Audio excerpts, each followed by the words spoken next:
하나님의 말씀은 레위기 23장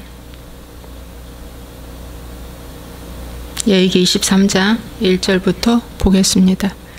여호와께서 모세에게 말씀하여 이르시되 이스라엘 자손에게 말하여 이르라. 이것이 나의 절기들이니 너희가 성회로 공포할 여호와의 절기들이니라. 엿새 동안은 일할 것이요 일곱째 날은 쉴 안식일이니 성회의 날이라. 너희는 아무 일도 하지 말라. 이는 너희가 거주하는 각처에서 지킬 여호와의 안식일이니라. 4절 이것이 너희가 그 정한 때에 성회로 공포할 여호와의 절기니라.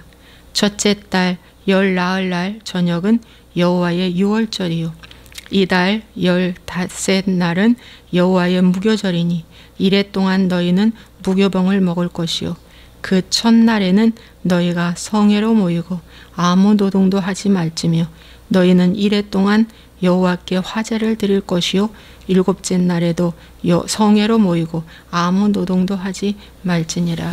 아멘. 좋으신 하나님 아버지, 오늘 6월절 세대로 만찬에 대해서 말씀을 전하고자 합니다. 이 시간 하나님, 너희는 어느 자리에 어느 곳에 있든지 무슨 말을 할까 고민하지 마라. 법정에서도 내가 할 말을 주시겠다고 주님 말씀하셨습니다. 그러므로 오늘 성령께서 오늘 이 시간 꼭 들어야 할 주의 백성들을 위해 꼭 필요한 말씀을 허락해 주시고 인도하여 주실 줄 믿습니다.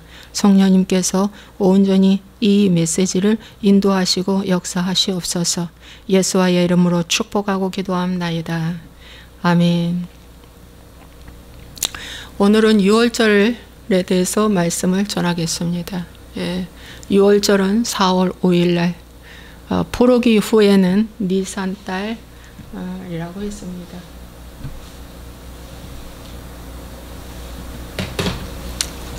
그런데 포로기 전에는 이 아비벌이라고 했습니다. 아비벌, 6월절을 갖다가 아비벌이라고 했습니다. 그 말씀이 구약 성경에 4번 나옵니다. 4번 나오는 중에 두 번째 나오는 출애굽기 23장 15절에 너는 무교병의 절기를 지키라. 내가 내게 명령한 대로 아비벌에 정한 때에 이래 동안 무교병을 먹을지니 이는 그 달에 내가 애굽에서 나왔음이라. 빈손으로 내 앞에 나오지 말지니라 그랬어요. 그래서 아비벌에 나왔다 그랬어요. 여러분, 아비벌 하나님의 달력에 아비벌이라고 하는 이 아비벌은 바로 1월 달을 말해주고 있습니다.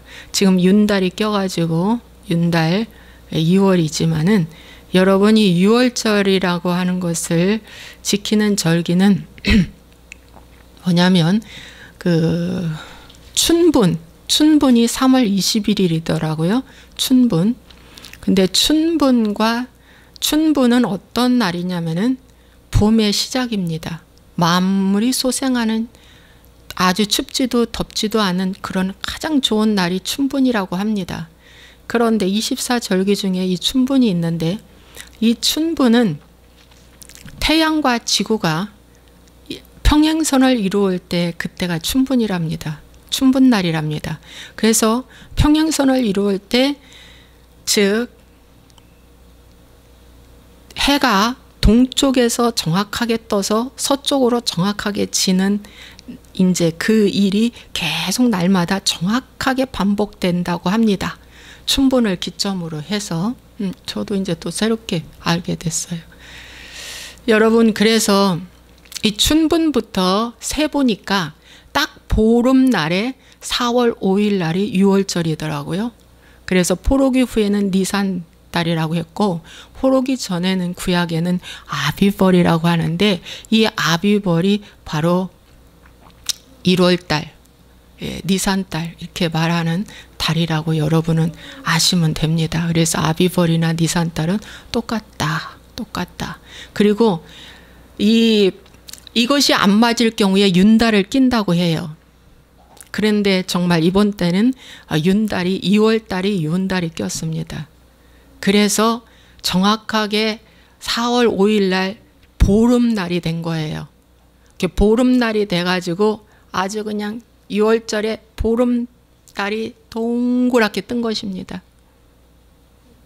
봄절기입니다. 아비벌, 이 절기는 봄절기, 만물이 소생하는 그러한 절기, 이게 이제 아비벌 달로 시작되는 거고, 성경에서는 원년으로 이 출애굽기에 이 나온 이 달을 갖다가 원년으로 친다고 합니다. 여러분, 그래서 봄절기에 대표적으로 첫 절기가 시작되는 것이 이 6월절이고요.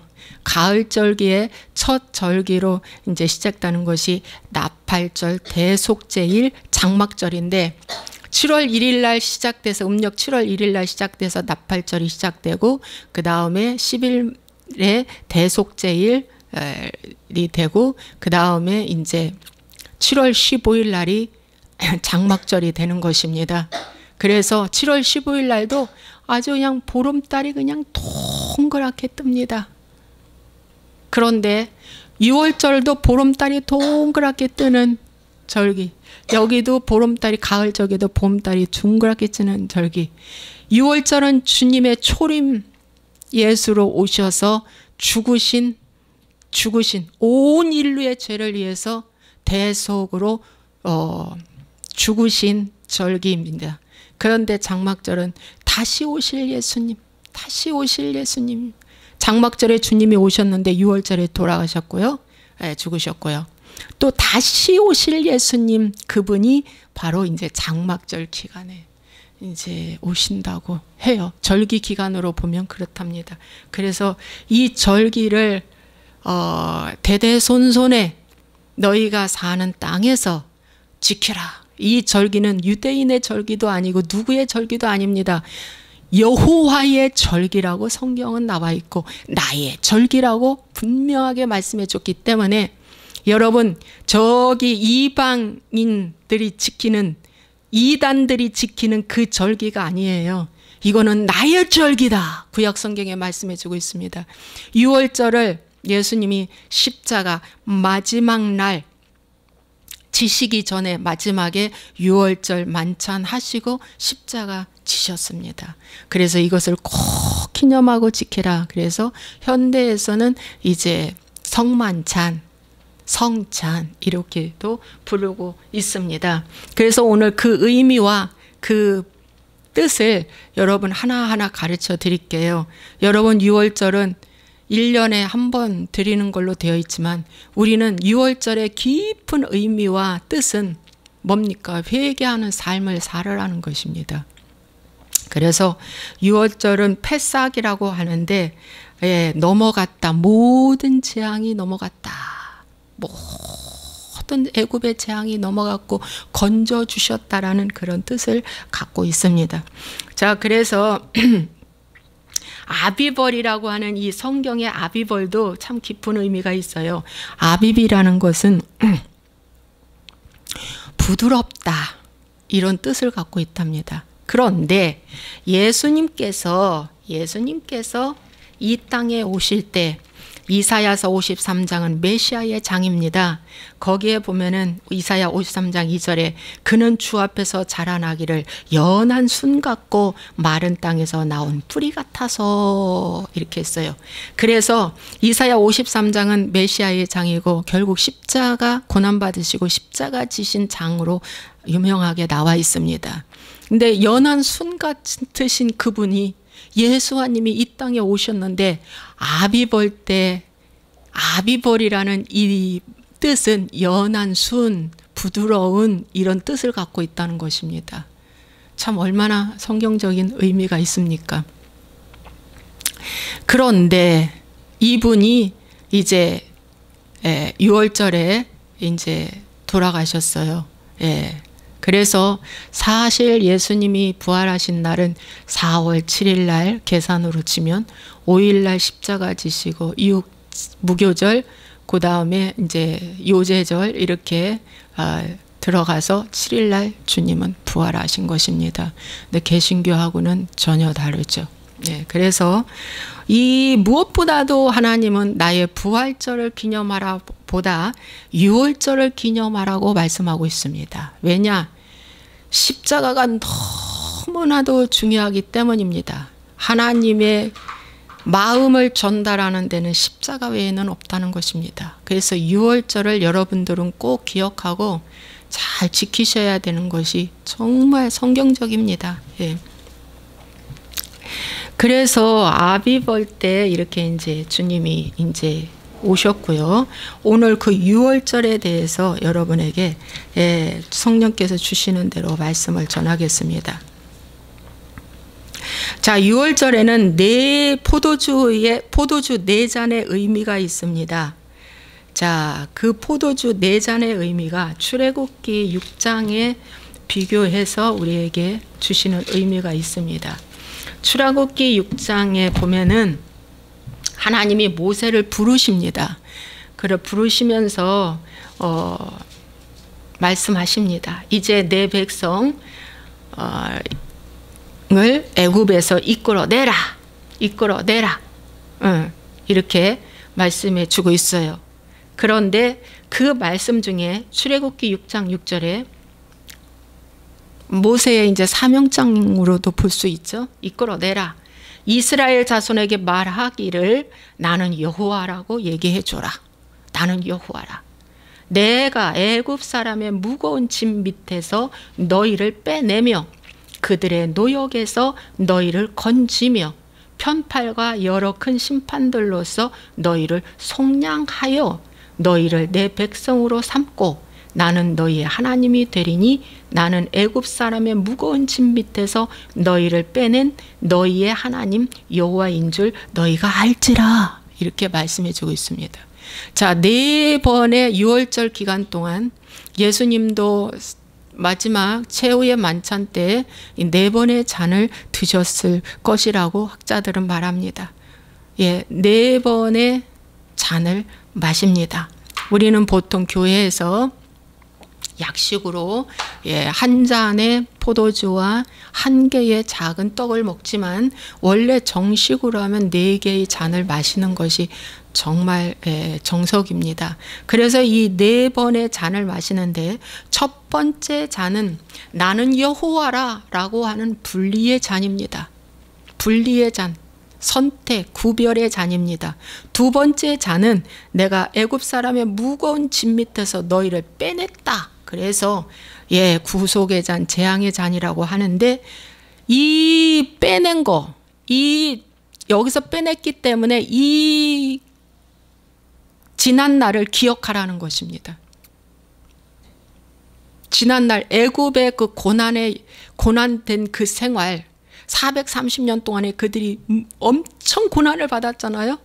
40년도 아니고 그걸 기억하라는 것입니다. 그 무거운 학정에서 내가 너희를 빼냈다라고 하는 기억하라고 하는 잔입니다. 재앙들의 잔, 기억하라. 그 재앙들에게서 구원해 주신, 구속해 주신 그 하나님을 기억하라는 것입니다. 세 번째 잔은 그들의 노역에서 건져 주었다. 건져 주신 구원의 잔입니다. 건져 주시는 겁니다. 한 노예가 포로로 잡혔는데 누군가가 건져주지 않으면 그 노예는 혼자의 힘으로 절대 거기서 못 나옵니다. 그래서 사단의 노예로 만신창이가 되어 이제 마지막은 지옥불에 던져져야 할 이 인간들을 하나님은 어떻게 했어요? 불쌍히 여기사 모세를 통해서 이제 이렇게 거기서 빼내주는 거예요. 그리고 건져주시는 겁니다. 세 번째는 구원의 잔을 의미해주고 있고요. 네 번째 잔은 편팔과 여러 큰 심판들로서 너희를 속량하여, 속량이라는 건 죗값을 지불하고 사오는 것입니다. 그것이 예수님이 피 흘려 죽으신 유월절의 핏값입니다. 유월절 때 양 한 마리가 죽은 그것이 속량입니다. 양이 대신 죽었습니다. 저 애굽 백성에게는 장자가 죽었지만 사람의 장자가 죽었지만 여기는 하나님의 독생자 아들 예수아님이 죽었습니다. 그래서 속량을 한 겁니다. 속량, 값을 지불하고 너희를 내 백성으로 삼고 나는 너희의 하나님이 되리니. 그래서 네 번째는 찬양의 잔입니다. 하나님의 자녀가 된 거에 대한 신분 변화, 너무 감사해서 찬양의 잔을 하나님 앞에 올리는 것입니다. 자, 그래서 이 네 번의 잔을 꼭 들이셔야 됩니다. 한 번의 잔 갖고는 안 돼. 이 잔을 의미를 새겨주면서 하는 것입니다. 자, 그래서 여러분, 우리가 이제 유월절을 지키면서 세대로 만찬이라고 하는데, 여러분 지키면서 제일 처음에 양초에 불을 지핍니다. 이건 여인이 지핍니다. 가정에서 드릴 때는 엄마가 불을 지피고, 그 어떤 회당이나 어떤 교회에서 할 때는 거기에 제일 연장자가 불을 지핍니다. 이 불을 지피는 것은 성전의 불이 촛대를 의미하는 것도 될 수 있습니다. 성전에 불이 꺼져 버리면 그 성전은 컴컴한 거예요. 성전의 불을 밝히는 것입니다. 너는 빛과 소금의 역할을 감당하라는 말씀과도 축약된 말씀입니다. 너는 빛과 소금의 역할을 감당하라. 어둠의 빛을 비추어라. 그래서 그런 의미로 이제 촛대에 이제 불을 붙입니다. 그 촛대는 테이블당 한 개씩의 촛대입니다. 불이 하나, 초가 하나입니다. 그리고 이제 거기에서 이제 여러 가지의 그 음식이 있습니다. 그 음식을 오늘 제가 설명해 드리겠습니다. 여러분, 첫 번째 음식에는 이 포도주 첫 번째 잔을 마신다고 그랬어요. 나는 여호와다. 나는 여호와다. 여러분이 믿는 하나님은 어떤 하나님을 믿습니까? 나는 여호와라고 하는 그 여호와는 예수아님을 말해주고 있습니다. 나는 여호와다. 멜기세덱이라고 하시는 분이 나타났습니다. 누구에게? 아브라함에게. 소돔성의 조카 롯을 구하고 왔을 때, 멜기세덱이라고 하는 분이 나타났습니다. 그분이 포도주와 떡을 갖고 왔습니다. 아브라함도 최초의 이 성만찬을 한 것입니다. 멜기세덱 그 왕으로부터. 예. 그래서 이 성만찬의 첫 번째 잔 포도주를 마시고 그 다음에 손을 씻는 예식을 이 네 번째 잔 속에서 두 번째 잔까지는 손을 씻는 예식을 거합니다. 자, 이 손을 씻는 예식은 뭔가? 첫 번째 잔은 보혈의 피를 말해주고 있잖아요. 구속의 피입니다. 예수님의 보혈의 피, 이건 내 피다고 말씀해 주셨습니다. 피는 용서함을 말해주고 있습니다. 구속, 속량, 용서, 그걸 말해주고 있습니다. 그래서 이 피, 이 보혈, 이 포도주 잔을 첫 번째 마시고 손을 씻는데, 이것은 요한복음 13장에 예수님께서 십자가 지시기 전 고난주간 일주일 동안의 행적 중에서 5일째 세족식을 하셨습니다. 손과 발을 씻어주시면서 너희도 이와 같이 하라고 말씀해 주고 있습니다. 이 말씀의 깊은 의미는 뭐냐면 주님이신데 손과 발을 씻어주셨습니다. 즉 뭐냐면 이 말씀은 상대방의 손, 발을 씻어주는 건 상대방을 용서하라는 것입니다. 회개는 용서부터 시작된다. 왜 손을 씻으라고 했을까? 손 씻는 건 회개의 삶을 말해주고 있습니다. 손 씻는 건 회개의 삶을 상징적으로 말해주고 있습니다. 그래서 예수님이 회개의 삶을 살라고 용서하라는 말씀으로 이 세족식을 하셨습니다. 상대방의 발을 씻어주고 손을 씻어주고 그의 행위를 용서하라. 70번씩 7번에도 용서하라. 그런데 하나님이 용서해 주지 못할 죄가 있습니다. 성령 회방죄입니다. 고의적으로 지속적으로 하나님을 배교하는 이 죄는 하나님도 용서할 수가 없습니다. 성령 회방죄를 그 중에 12제자 중에 한 제자가 했습니다. 가룟 유다입니다. 여러분, 가룟 유다는 이 6월절 만찬 중에 참 신기하게 힐렐 샌드위치 쓴나물을 맛자 사이에 넣어서 하루셋이라고 하는 사과, 배 이런 거 넣고 달콤하게 만든 잼입니다. 여기에 찍어서 가룟 유다의 입에 넣어주고 네 할 일을 하라 했을 때 가룟 유다가 그 즉시 나갔어. 그거 받아먹고 나가서 예수를 팔아온 것입니다. 여러분, 오늘날 가룟 유다처럼 이 성만찬을 하면서도 예수를 팔 수가 있다는 것입니다. 그것이 바로 저의 모습입니다.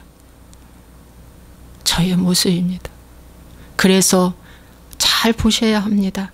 자, 그래서 여러분, 이렇게 이걸 마시고 난 다음에, 포도주를 마시고 난 다음에 세죽식을 했다고 했잖아요. 이것은 회개의 삶입니다. 6월절의 깊은 첫 번째 의미도 회개로 시작합니다. 왜 손을 씻습니까?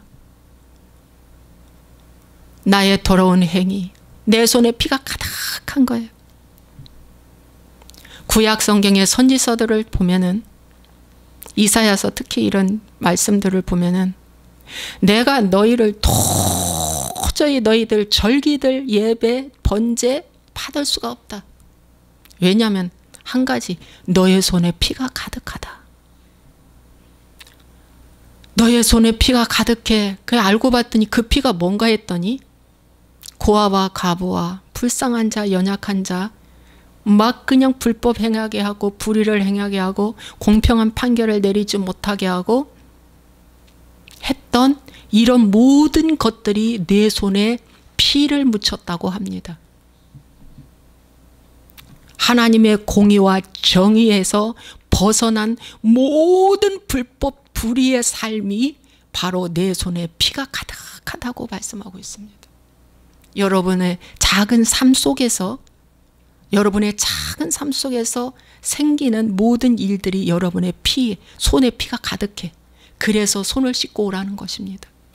하나님, 내 손에 얼마나 내가 피로 얼룩져 있는지, 이 손 때문에 너희 절기와 모든 걸 내가 받을 수가 없다고 하나님 말씀하십니다. 더러운 손 때문에, 사람을 살인한 손 때문에, 미움의 손 때문에, 염려 근심했던 것 때문에, 염려 근심도 손에 피가 가득한 거예요. 그래서 하는데 또 한 가지는 이런 의미도 있습니다. 여러분, 교회의 상징으로 광야에 성막이 세워졌습니다. 성막의 성소, 그 다음에 성막들이 있고 성소가 있고 지성소가 있습니다. 성막들에 무엇이 있냐면 번제단과 물두멍이 있습니다. 여러분, 번제단과 물두멍을 통하지 않고, 손을 씻지 않고 안에 들어가면 제사장이든 누구든 그 자리에서 즉사합니다. 왜? 부정한 손을 갖고 왔기 때문입니다. 여러분, 지성소 안에는 떡상과 향단과 촛대가 있습니다. 그래서 여러분, 반드시 지켜내야 할 것이 번제단과 물두멍입니다. 오늘 교회에서 번제단과 물두멍이 무슨 역할을 하냐면 회개의 삶을 말해주고 있는 것입니다. 반드시 번제단에서 나의 뭡니까? 죄, 너희의 죄, 온 인류의 죄를 위해서 주님이 죽으셨습니다. 그런데 오늘 나도 어떻게 해요? 내 자아를 번제단에서 죽여야 됩니다. 솔직히 말해서. 불로 태워져야 됩니다. 그 다음에 물두멍에서 물을 떠서 손을 씻고 안에 들어가서 예식을 합니다. 절차를 대로 예식을 합니다. 그래서 손을 씻는 의미는 바로 그런 의미입니다. 오늘 유월절을 지키는 의미도 바로 그런 의미입니다. 그런데 오늘날 이 유월절이 죽어버렸습니다. 감추어졌습니다. 오늘 하나님의 은혜로 눈이 열린 자만 이 만나, 감추었던 만나를 내가 너에게 주겠다고 계시록의 7교회 중에 한 교회에게 네가 회개하고 돌이키기만 한다면 감추었던 만나를 주겠다고 주님은 말씀해 주고 있습니다. 회복하십시오. 정말 회복하십시오. 그러고 난 다음에 야채를 소금물에 찍어서 첫 번째 먹습니다. 여러분, 이 춘분이 지나고 지금 이 기간은 만물이 소생하는 계절이에요. 그래서 막 나물들이 많이 나. 예, 봄나물이 많이 나. 모든 잎사귀가 다 이제 막 지금 싹이 나고 있어요. 만물이 소생하는 이 계절에 이 야채를 소금물에 찍어 먹으라는 것이 있습니다. 자, 이 말씀이 무슨 뜻인가? 야채는 여러분 구하기 여기에서 6월절에서 드려지는 모든 만찬은 우리 주변에 어느 나라를 가든지 흔히 구할 수 있는 모든 음식입니다. 특별한 음식이 없습니다. 다 구할 수 있는 음식입니다. 그래서 야채를 양상추 해도 됩니다. 양상추 씻어서 놔도 됩니다. 예, 상추를 씻어 놔도 됩니다. 야채 중에. 파슬리 씻어도 놔도 어떤 야채라도 괜찮습니다. 야채는 종류가 구별되지 않습니다. 야채를 씻어서 놓고 내가 먹기 좋은 야채 놔도 됩니다. 그래서 놓고 꼭 소금물을 찍어서 먹으라고 했어요. 그래서 야채에 소금물을 찍어 먹는 것은 하나님의 말씀에 소금 언약을 두고 너희들은 살으라고 말해주고 있습니다. 그 말씀이 마가복음 9장 50절에 소금은 좋은 것이로되 만일 소금이 그 맛을 잃으면 무엇으로 이를 짜게 하리요 너희 속에 소금을 두고 서로 화목하라. 이 말씀이 있습니다. 이 말씀이 레위기 2장 13절에도 소금에 대해서 나와 있습니다. 제가 읽어드리겠습니다. 내 모든 소재물에 소금을 치라. 내 하나님의 언약의 소금을 내 소재에 빼지 못할지니 내 모든 예물에 소금을 드릴지니라. 이 소금은 뭘 말해주고 있습니까? 예수와님을 상징해주고 있습니다. 너희는 빛과 소금이 되라. 너는 빛과 소금이 되라. 소금은 부패를 방지하는 가장 귀한 것입니다. 빛은 어둠을 방지하는 것입니다. 부패를 방지하고 어둠을 방지하는 것이 빛과 소금입니다. 굉장히 중요합니다. 이 소금 언약을 두고 서로 화목하라고 나왔습니다. 자, 야채는 무슨 의미냐면 만물이 소생하는 이 아비벌 이 계절에 만물이 소생하는 이 계절에 야채와 같이 희망 넘쳐난 사업장, 희망 넘쳐난 자녀, 희망 넘쳐난 교회 생활, 희망 넘쳐난 나의 직장 생활, 희망 넘쳐난 나의 모든 인생의 생활 속에서 푸른 새싹처럼 희망이 막 넘쳐나.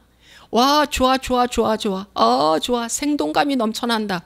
라고 하는 야채와 같은 그런 삶 속에 반드시 잊지 말아야 될 건 십자가 복음, 소금을 찍으라는 것입니다. 여러분, 제 이 말씀 틀렸습니까? 맞습니다. 소금을 반드시 찍으라는 것은 아무리 좋고 흥분되고 아무리 살아 움직이는 것 같고 생동감이 넘고 능력, 은사, 기적을 일으키는 엄청난 사역을 하고 해도 항상 소금 언약을 찍으라는 것입니다. 여러분, 마태복음 7장 21절에 능력 사역, 귀신을 쫓아내고 주여 주여 하며 선지자 노릇했던 그 사람은 소금 언약을 찍지 않았기 때문에 난 너를 모른다, 도무지 모른다, 불법 행한 자여 어두운 곳으로 쫓겨나감을 받았습니다. 소금 언약이 뭡니까? 오늘날 진리입니다. 소금 언약이 바로 십자가의 복음입니다. 십자가의 복음입니다. 십자가는 뭡니까? 나를 내리고 주님께 묻는 것입니다. 주님, 이것이 맞습니까? 주님, 이것을 해야 합니까? 순종하기 위해서 소금을 찍는 것입니다. 아무리 좋아 보여도 하나님이 그만해라 하면 멈추는 것이 소금 언약입니다. 만나지 마라, 하지 마라, 가지 마라. 가기 싫은데요, 하나님이 가라면 가라, 해라, 할 수 있다 하면 하는 거예요. 이스라엘 백성들이 여리고성을 돌 때 소금 언약을 찍었습니다. 그게 바로 여리고성을 도는 순종의 행동입니다. 소금 언약이 이 시대에 빠졌다는 것입니다. 안타까워 견딜 수가 없습니다. 그냥 야채만 먹는 식의 신앙생활을 하는 겁니다.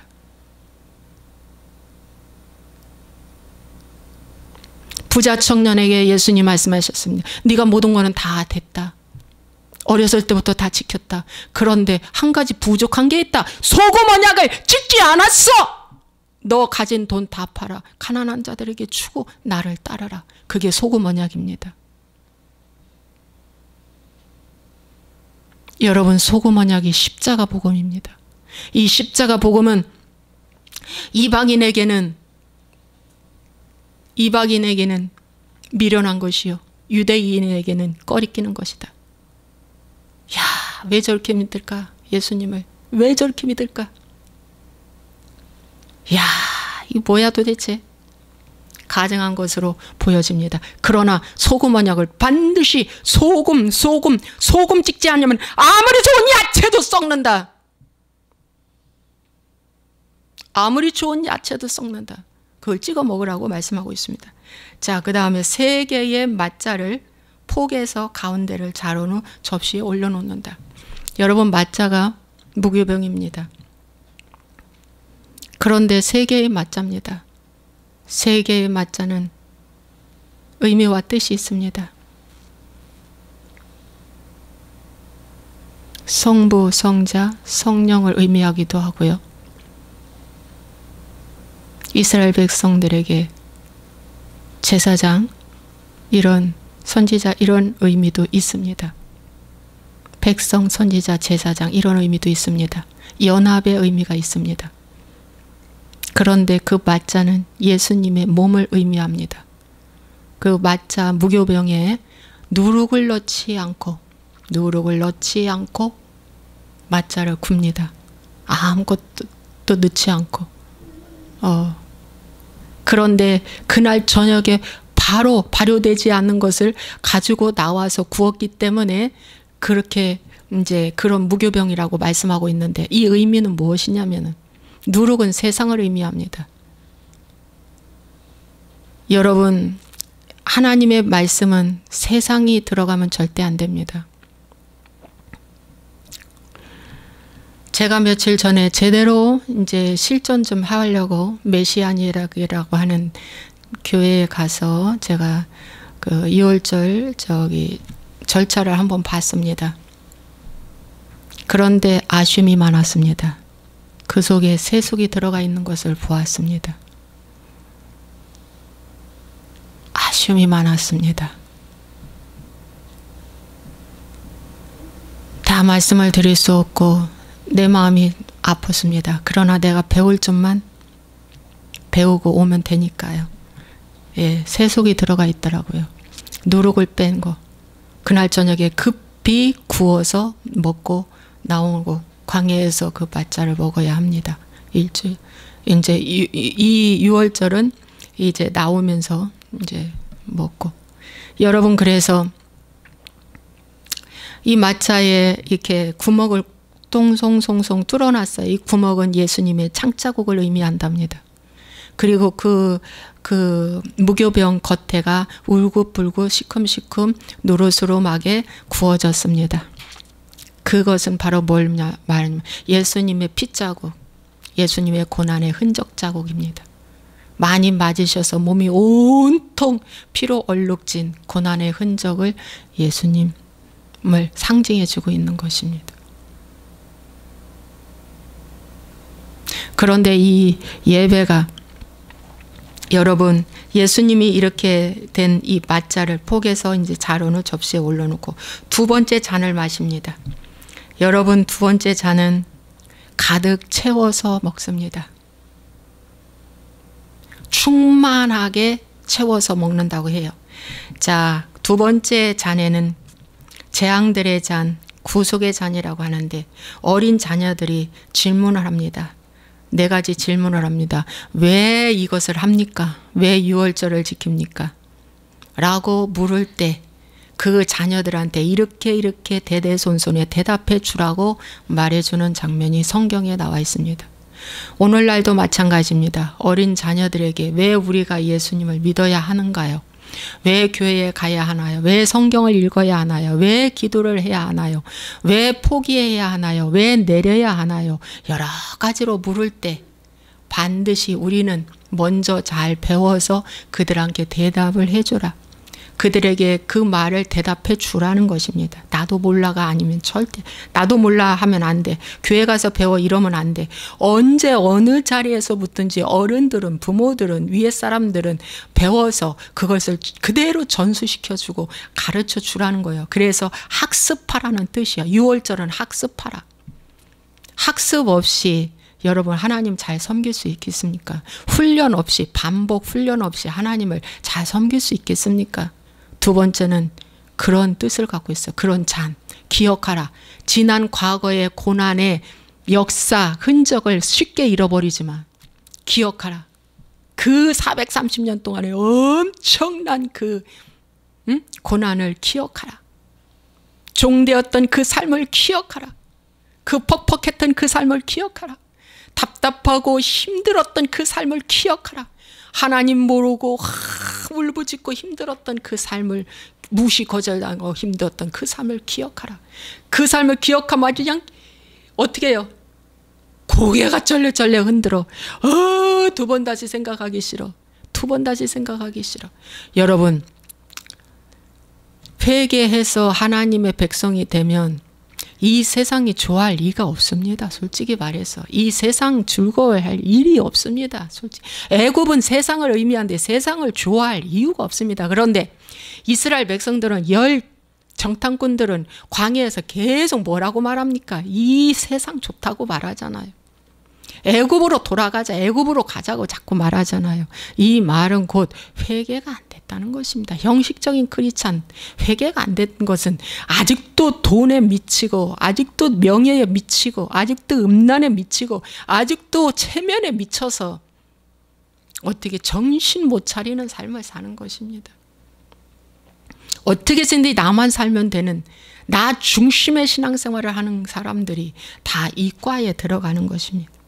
그래서 잔을 마시고 이제 묻습니다. 그랬을 때 열재앙 이야기를 다 해주고 설명을 해주고 이제 그렇게 한다고 합니다. 두 번째 잔은 바로 그런 의미가 있고 그렇게 마시고 난 다음에 여기서도 손 씻기를 합니다. 두 번째 손 씻기. 이 말씀. 자, 여러분 홍해를 건넜어도 요단강을 건너야 구원이 있습니다. 두 번의 손이 쓰셔야 됩니다. 인생에 있어서 두 번째의 손이 씻겨져야 됩니다. 이래야 광야의 그 애굽의 그 엄청난 재앙에서 건진받는 것입니다. 속량은 죄사함 이 속량 정말 손 씻기 두 번이나 있습니다. 회개의 삶을 의미해주고 있습니다. 회개 없이 요단강을 건널 수가 없습니다. 홍해만 건넜다고 구원받은 게 아닙니다. 가나안에 가야 되거든요. 그래서 두 번째 손 씻는 이 과정이 다 뭡니까? 광야에서 이루어지는 것입니다. 두 번째 손 씻고 빵에 대한 감사를 하고 마자에 대한 감사를 하고 그 다음에 쓴나물을 먹습니다. 자, 쓴나물은 바로 뭐냐면 애굽의 고난을 기억하라는 것입니다. 애굽에서 모세와 같은 모세 태어날 때 남자 사내 아이들이 얼마나 죽음을 당했습니까? 그들은 벽돌 굽기, 흙 짓이기기 이런 아주 노예 중에서 노예 일만 했어요. 그런데도 불구하고 하나님은 그 백성을 크게 강하게 했어요. 노예 중에서도 노예의 삶을 살았어요. 얼마나 힘들었으면 부르짖었겠어요. 그 부르짖음이 하늘에 상달되었다고 말씀하고 있잖아요. 여러분이 극한 고난과 극한 어려움을 당할 때는 할 것이 한 가지예요. 부르짖고 하나님께 기도하고 하나님 얼굴 구하는 것밖에 없습니다. 살려달라고. 그때 모세를 보내주십니다. 그래서 이때 쓴나물을 먹는데, 여러분 쓴나물을 이렇게 그러니까 뿌리가 나왔는데 이게 뭐냐고 물어보니까 쓴바귀 뿌리라고 말하더라고요. 여러분 쓴바귀 봄에 나잖아요. 누구를 위하여서 쓴바귀가 날까? 저 생각했어요. 누구를 위하여 이 봄에 쓴바귀가 날까? 쓴바귀는 봄에만 먹습니다. 가을에 못 먹어요. 독이 올라서. 여러분 봄에 쓴바귀 먹습니다. 그냥 쓴바귀 그 잎사귀 내놔도 돼요.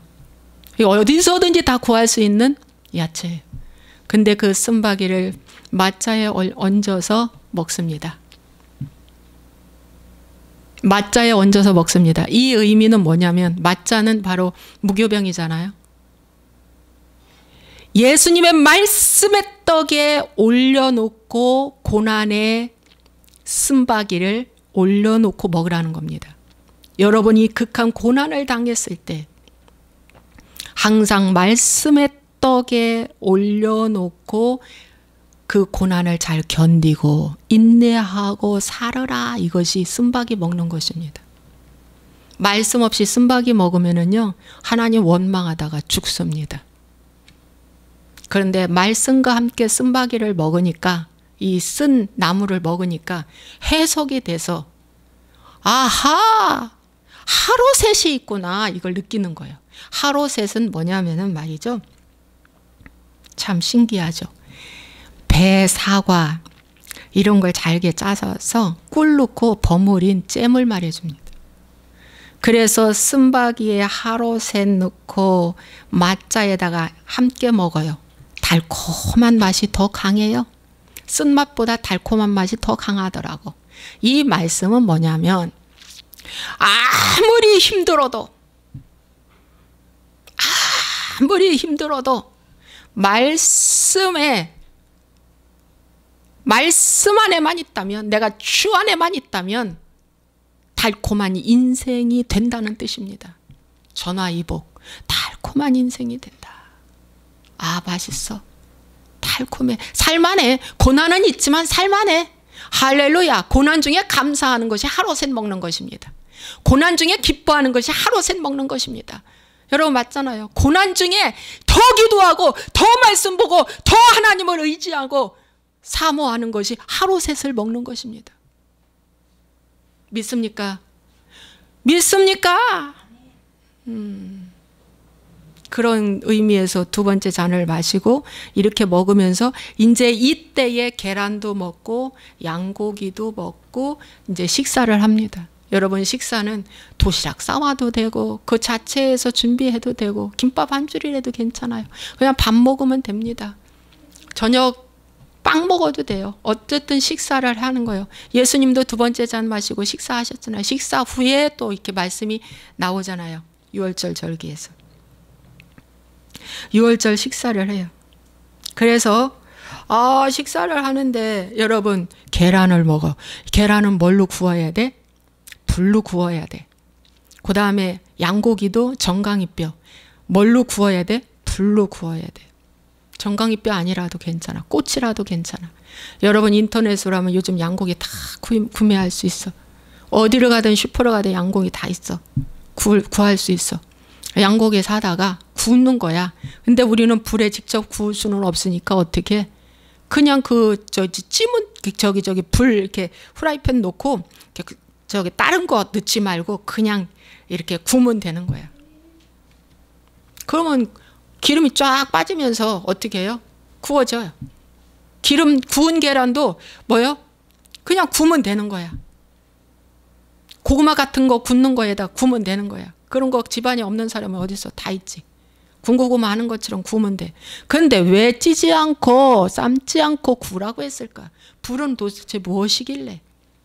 여러분 성령의 불, 바람같이 불같이 생수같이 임하리라. 여러분, 오순절에 성령 강림이 불같이 불의 혀같이 임했다고 그랬어요. 뜨겁게 불의 혀같이 임했다. 불이라는 것은 하나님을 의미해 주고 있습니다. 모든 것을 소멸시키는 능력의 불, 모든 죄악을 소멸시키는 능력의 불. 그래서 이 불로 계란을 굽고 이 양고기를 굽는 거예요. 그런데 계란을 왜 놨는가? 왜 계란 먹으라고 했냐? 그분은 여러분 시작도 끝도 없는 그런 분입니다. 여러분 창세기에도 그러고 히브리서 7장에 보면은 나와 있어요.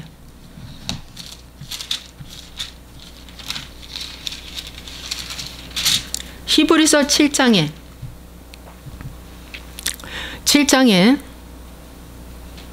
3절 아버지도 없고 어머니도 없고 족보도 없고 시작한 날도 없고 생명의 끝도 없고 하나님의 아들과 닮아서 항상 제사장으로 있느니라. 누가? 멜기세덱. 창세기에 아브라함에게 나타나셨던 그 멜기세덱에 대해서 설명이 히브리서 7장에 나와 있어요. 이 멜기세덱이 누구냐면 예수님을 의미해 주고 있습니다. 그분은 시작과 끝도 없어. 아버지 어머니도 없어. 시작과 끝이 없는 영원한 세계를 가지신 분이에요. 그래서 계란을 볼 때 시작과 끝을 볼 수가 없어요. 그런 의미를 갖고 있대. 영원한 세계. 그는 알파와 오메가다. 처음과 나중이다. 영원한 세계. 영원 전부터 있고 영원 후까지 영원한 세계. 하나님을 믿으면 우리가 육신의 장막이 무너지면 천국으로 가서 영원토록 위로를 받고 하나님을 찬양할 것이요. 만약에 하나님을 잘못 믿으면 지옥불에 들어가서 영원토록 불과 유황못에 고통받을 것, 고문받을 것이요. 영원 세계를 시간을 의미해 주는 것입니다. 그 다음에 밥을 먹으면서 양고기도 먹습니다. 양고기는 바로 말씀을 의미해 주고 있습니다. 나를 위해 십자가에서 죽으신 어린 양 되신 예수님. 오늘 주의 말씀을 날마다 잘 먹고 잘 듣고 행하지 않으면 안 된다. 수많은 짐승들이 있지만 이 양만큼은 자기 목에 칼이 확 찔러도 반항하지 않고 그 자리에서 푹 쓰러진대. 다른 짐승들은 난리 치잖아. 왜 찔리냐고. 살겠다고 도망가고 난리를 치잖아. 양은 목에 칼을 대고 확 찔르면 그 순간에 나는 죽어 마땅할 사람이다. 겸손, 극한 겸손. 와, 주님은 십자가에서 죽으신 그 은혜, 십자가에서 왜 죽으셨는가 양고기를 먹으면서 생각해 보라는 거예요. 왜 그분이 죽으셔야만 하는가. 온 인류의 죄를 위해서 그분이 피값 다 피 한 방울 남기지 않고 죽으셨다. 그걸 의미해 주고 있습니다. 자, 그러면 그 다음에 그런 뜻을 갖고 있고요. 자, 그 다음에 이제 그 세 번째 잔을 마십니다. 세 번째 잔은 제가 구원의 잔 얘기해 주고 있어요. 건졌다. 건졌다.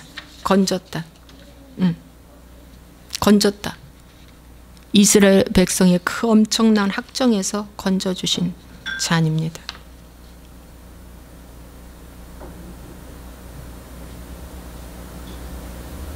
아피코만을 먹네. 두 번째 잔을 하고 이제 마지막에 아피코만이라고 하는 그 하얀 천이 있어요. 그 속에 가운데 맞자 쪼갠 것 중에 큰 것을 숨겨놔요. 숨겨놓고 이 두 번째 잔이 끝나고 이것을 먹네. 아피코만.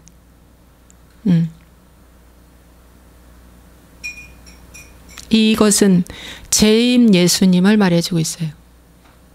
이 재림 예수님은 숨겨져 있습니다. 하나님의 택한 백성에게만 열려져 있습니다. 그건 가루를 내서 모두 다 먹는다고 말씀해 주고 있습니다. 그 다음에 세 번째 잔을 가득히 채워서 먹는답니다. 예, 구원의 잔입니다. 구원은 가득한 것입니다. 100% 구원입니다. 99%, 1% 부족한 게 아닙니다. 구원은 가득 찬 것입니다. 구원의 잔, 세 번째는 가득 채워서 먹는다. 그리고 찬양을 부른답니다. 할렐 찬양을 부른답니다. 예.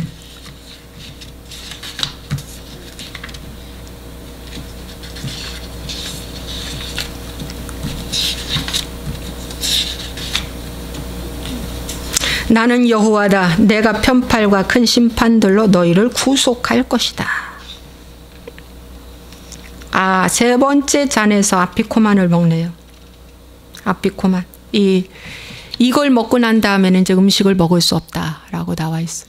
이제 포도주 네 번째 잔만 먹는 겁니다. 세 번째 잔 마시면서 그 다음에 그 숨겨진 그 맞자 아피코만을 먹습니다. 예.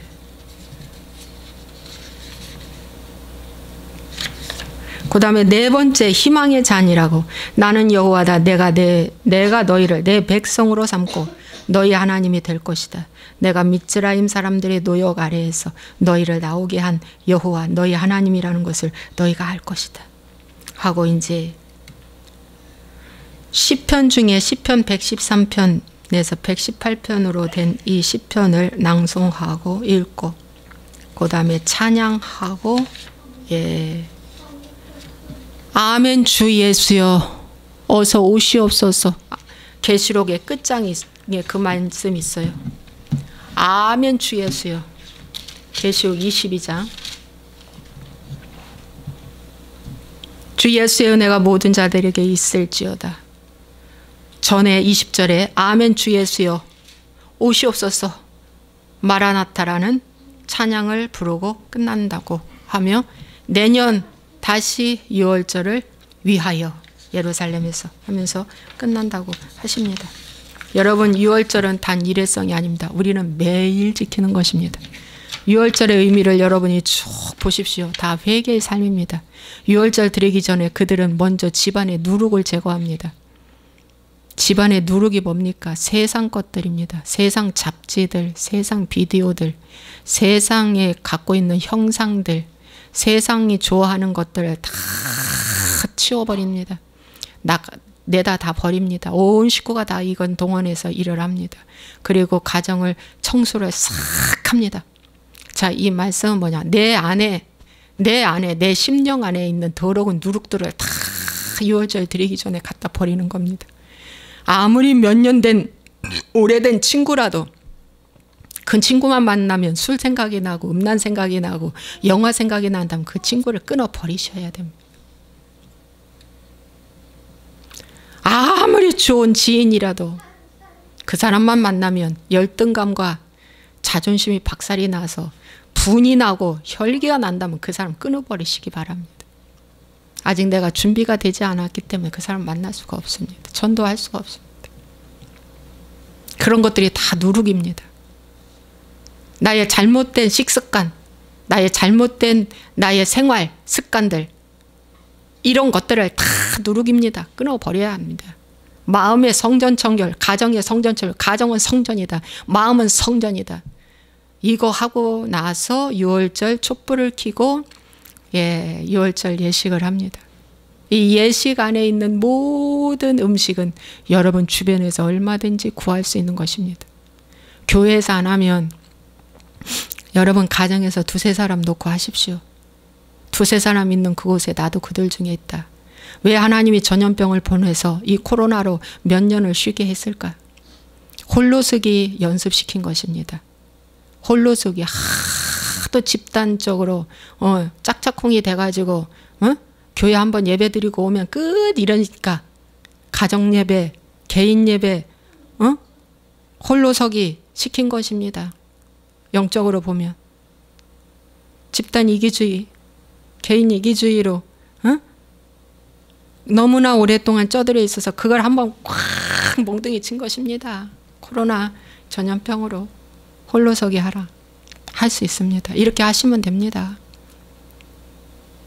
그리고 이 잔의 의미와 이 모든 음식의 의미가 다 회개잖아요. 처음부터 끝까지 다 회개입니다. 그런데 이 귀한 말씀을 이렇게 가르쳐 주지 않고 부활절만 예배 한번 드리고 끝 하니까 다 가짜 마귀한테 속아서 조그마한 연단과 염려가 와도 퍽 쓰러지는 것입니다. 기초가 안 돼 있어서. 6월절은 절기의 첫 번째 봄절기, 중요한 절기입니다. 만물이 소생하는 이 절기. 예수님을 만나는 것은 만물이 소생하는 엄청난 희망입니다. 엄청난 축복입니다. 이 절기를 잘 상기하고 기도하십시오. 기도하겠습니다. 좋으신 아버지 하나님, 오늘 이 말씀을 통하여서 우리는 어떻게 신앙생활을 하고 있는가? 교단 교리에 의하여 6월절이 감추어져 있고 이렇게 믿다가 결국에는 불법을 행한 자가 되어서 난 널 모른다고 거절당하면 안 되지 않습니까?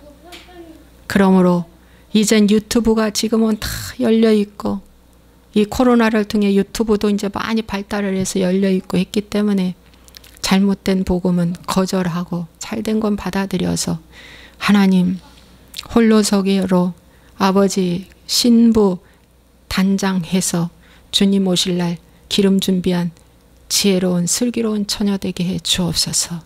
예수와의 이름으로 이 6월절은 평생 날마다 드리는 것입니다. 날마다 드리는 것입니다. 날마다 행하는 것입니다. 오 주님 도와주옵소서. 예수와의 이름으로 축복하고 기도하옵나이다. 아멘.